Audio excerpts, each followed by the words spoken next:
Chère Élise, merci d'être là.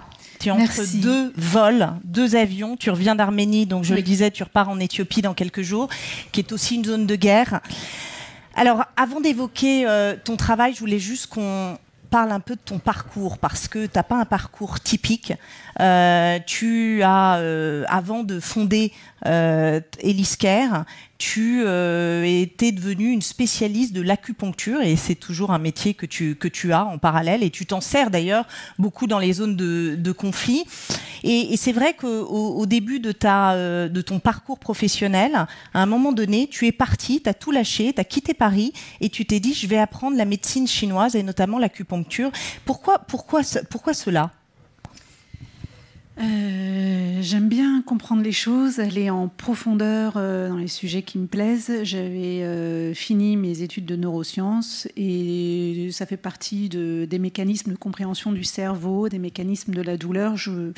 On parle de l'acupuncture, j'essaye, je suis assez subjuguée par les effets et donc je décide de partir à la source et c'est comme ça que je prends mon premier billet d'avion pour Pékin. C'était en 1980, j'étais à la fac, 99, 98. Et à partir de là, je rentre dans les services de médecine chinoise à l'université. Et ça ne m'a plus quittée, puisque j'ai ensuite soutenu ma thèse 10 ans plus tard à Nankin. Et donc j'ai fait plusieurs services, plusieurs disciplines, plusieurs spécialités. J'ai fait une année au Vietnam aussi en anesthésie et là on faisait beaucoup d'opérations sous anesthésie et c'est là-bas que j'ai été confrontée pour la première fois aux blessés de guerre et à la douleur des amputés. Voilà. Et aujourd'hui, c'est pour ça que je voulais que tu l'évoques, c'est une technique que tu utilises justement pour les traumatiser dans ces zones de guerre où vous intervenez. Alors, ça a commencé comme ça lorsque la guerre en Syrie a éclaté et que je suis partie là-bas parce que je suis moi-même petite fille de rescapée de génocide arménien. J'ai été évidemment très attirée puisque c'est à Alep que mon grand-père a été déporté. Je me suis rendue sur place il y a 11 ans. Et je n'avais que mes aiguilles puisque c'est ce que je sais faire que ça. Et je me suis greffée à des médecins militaires à la frontière jordanienne d'abord. C'était des militaires marocains. Ils n'avaient pas assez de morphine. Ils m'intègrent d'abord pour tester. Et puis très vite, les effets sont probants. Donc je me mets à former des militaires. Et puis ensuite, j'ai multiplié les missions sur place, surtout le long de la frontière avec l'Irak. Et c'est en Irak en 2014, au moment où Daesh prend Mossoul, je suis à côté. J'assiste à l'exode des chrétiens et des minorités d'Orient. Et c'est comme ça que je crée l'ONG qui a aujourd'hui 10 ans. Alors, comment traite-t-on justement, en tant qu'ONG, dirigée par une femme, dans des univers de guerre où on voit la plupart du temps, enfin beaucoup d'hommes en tout cas, comment tu traites justement avec ces décideurs locaux, ces gouvernements où Eliscare doit se faire accepter finalement ? C'est sûr que vous arrivez dans une administration pour enregistrer votre ONG, il n'y a que des hommes, il n'y a pas de femmes. La seule femme que vous voyez, c'est au fond d'un couloir derrière un ordinateur, voilée. Bon, moi, j'avais un projet précis. Je voulais créer des cliniques mobiles pour aller auprès des populations qui n'avaient plus de toit, lorsque les hôpitaux sont bombardés, lorsque les gens n'ont plus accès à la santé, lorsqu'ils vivent dans des camps, des baraquements, des choses comme ça. Je voulais amener ça à leur chevet, et donc je recrute des médecins, des pédiatres, des gynécologues, parce qu'il y avait plein de suivis de grossesse à faire. Donc je dois faire face à une administration masculine dans un pays islamique où le patriarcat est très présent, où finalement on ne regarde pas un homme dans les yeux, où on a des façons, un code, un langage particulier. Eh bien, en fait, moi, je suis aussi orientale, donc je connais ces codes-là et puis je sais naviguer au milieu de ça.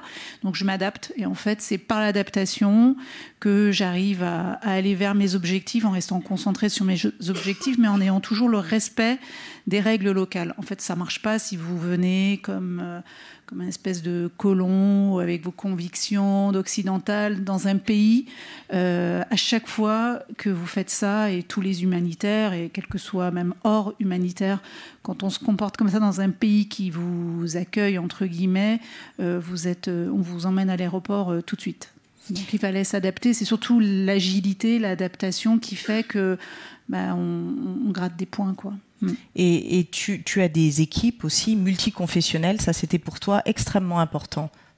Très vite, dès que j'ai fait mes levées de fonds, j'ai voulu recruter des locaux, des réfugiés qui travaillaient pour nous, donc tous nos médecins, nos psychologues, toutes les personnes qui encadrent les ateliers pour les enfants aujourd'hui, puisqu'on a maintenant, on donne 100 000 soins. Chaque année, on est dans 6 pays. J'avais très à cœur de recruter parmi la population locale et de recruter dans les... De respecter cette mixité, cette mosaïque culturelle et religieuse. Donc on a autant de femmes que d'hommes et toutes les religions. C'est assez drôle d'ailleurs parce que vous arrivez dans des villages où les chrétiens ont été chassés. Quand ils voient dans l'équipe un musulman, puisque j'ai un pédiatre musulman que j'adore, un infirmier yézidi que j'adore, une gynéco chrétienne, enfin voilà, tout se mixe comme ça. Et puis vous avez les fêtes religieuses. Puis vous arrivez dans des villages où parfois vous avez la population qui vous balance des cailloux parce qu'ils veulent pas voir rentrer le musulman, ou inversement. Vous voyez, il y a quand même une méfiance parce que ce sont des populations extrêmement traumatisées. Ils ont été parfois à Mossoul ou à Alep, dénoncés par leurs voisins, les maisons ont été occupées, spoliées, les biens ont été spoliés. Donc c'est pas évident de le faire intégrer, mais on vient avec voilà toute notre... Comment on s'en sort justement? On a beaucoup parlé de négociation, encore il y a quelques instants avec Marwan. C'est de la négociation permanente en fait, de pouvoir se faire accepter. Mais comment toi, avec ton expérience de terrain, la diversité des pays dans lesquels vous intervenez, concrètement, comment ça marche avec toi? Ça marche en testant plein de techniques. Je me suis aussi beaucoup formée parce que j'ai repris des études. J'ai fait de la victimologie, de la criminologie. Je suis allée à l'Échoden, à l'école de guerre. Et en fait, j'ai testé plein de méthodes. Et ce qui a marché, ou ce qui marche pour moi, c'est l'adaptation et d'être dans la rondeur. J'essaye d'éviter au maximum le rapport de force. Dans un rapport de force défavorable quand on est une femme dans un pays où vous n'êtes pas chez vous, vous ne maîtrisez pas les codes, ni la langue, ni les différents obstacles, parce que vous êtes tout le temps en train d'analyser les risques. En fait, je fais que ça en permanence. J'analyse les risques, les études de faisabilité, des mesures d'impact, et donc je vois qu'est-ce que j'ai comme jeu de cartes, comment je peux l'utiliser. Et en fait, j'évite au maximum le rapport de force. Et je fais en sorte, et ça marche bien quand on est une femme, de faire comprendre à l'homme que c'est lui qui a eu l'idée. Ça marche.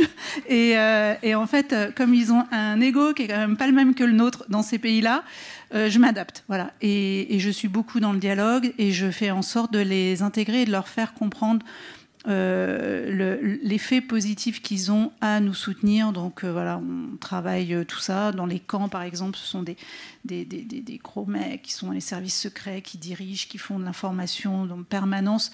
Vous amenez des délégations, des députés, des donateurs. C'est très, très encadré.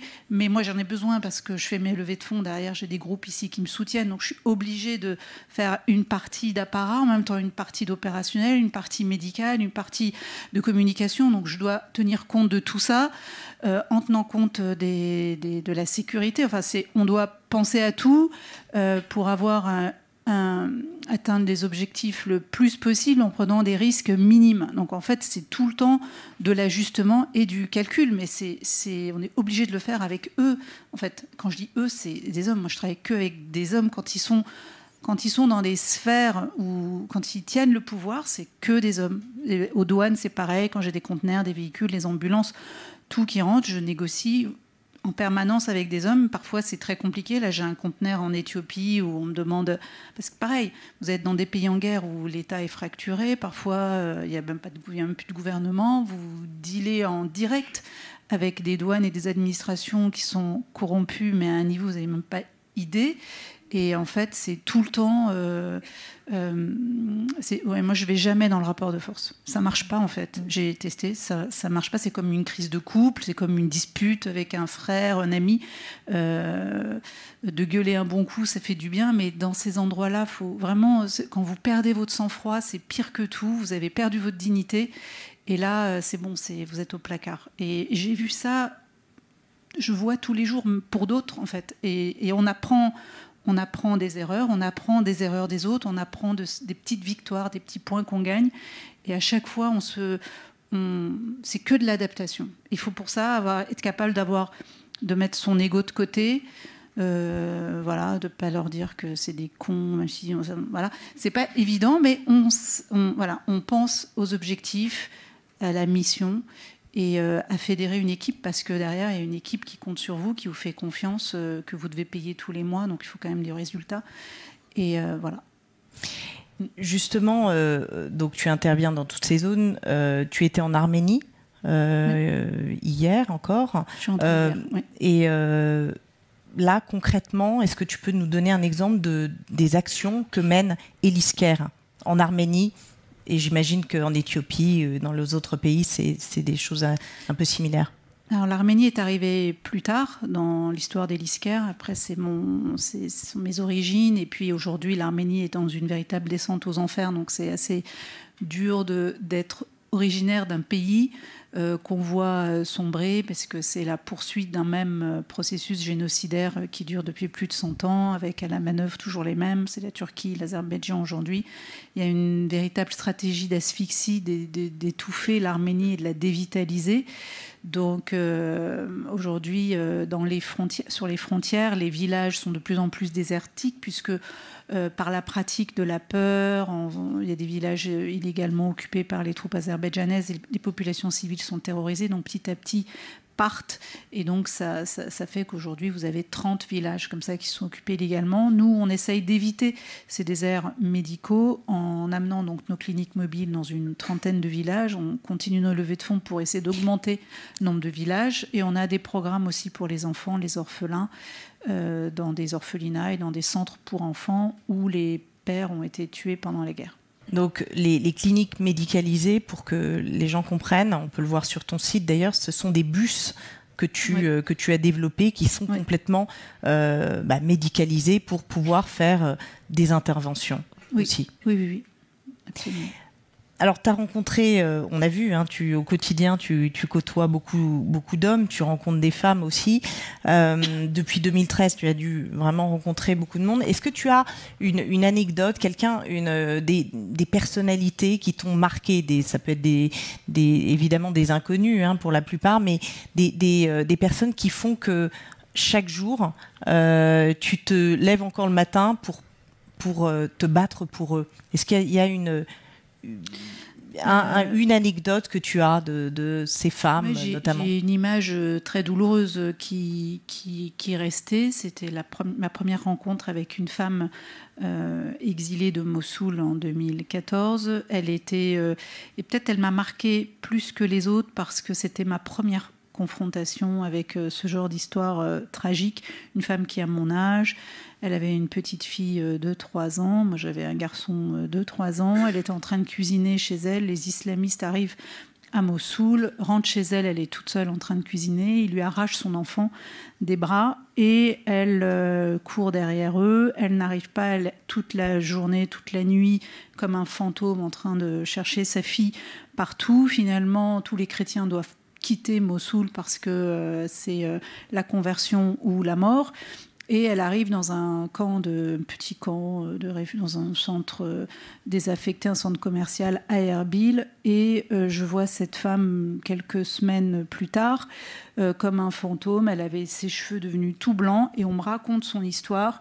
Et on a essayé de la soigner, de la guérir, de la soigner, guérir, c'est impossible, mais on a essayé. Et en fait, ça a été ma première confrontation directe avec l'échec.